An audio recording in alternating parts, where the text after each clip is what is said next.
நம்ம ஹீரோனுக்கு இந்த மலை மேல ஏறணும்னு முடிவு பண்ணிட்டாங்க போல. ஆனா பார்ட்னர் வந்து அவனுக்கு லக் இல்லன்னு ஃபீல் பண்றான் இல்லையா. இருந்தாலும் ஹீரோயின் இவ்வளவு கேட்கறதுனால சரின்னு சொல்லிட்டான். அதே சமயத்துல அங்க இருக்கிற ஸ்டோமும் பாத்தீங்கன்னா வேகமா வர ஆரம்பிக்குதுங்க.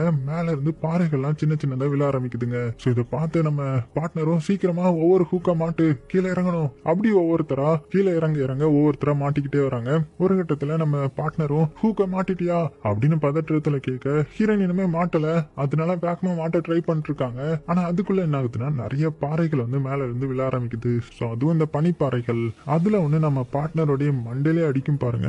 அவ்வளவுதான் பொத்துன்னு அப்படியே கீழே விழுறான். சோ நம்ம ஹீரோயின் வந்து அந்த கயிறை மாட்டல இல்லையா, இருந்தாலும் கையில வந்து டைட்டா பிடிச்சிக்கிறாங்க. இங்க இந்த பார்ட்னரை பார்த்தா அவனுக்கு தலையில அடிபட்டதுனால அன்கான்சியஸ் ஆயிட்டான். கண்ணு முழிக்கல. ஹீரோயின் கத்துறாங்க, அவளால தூக்க முடியல. சீக்கிரமா மேலே ஏறிவாங்க, என்னால முடியல, இந்த ஹூக்கையே நான் மாட்டல, புரிஞ்சுக்கோங்க அப்படின்னு எவ்வளவு கத்தி பாக்குறாங்க. ஆனா அவன் தான் அன்கான்சியஸ் ஆயிட்டார் இல்லையா. சோ ஹீரோயினால இப்ப வெயிட் தாங்க முடியல.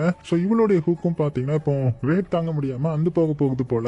இவளால கையிலயும் பிடிக்க முடியல, அதனால கை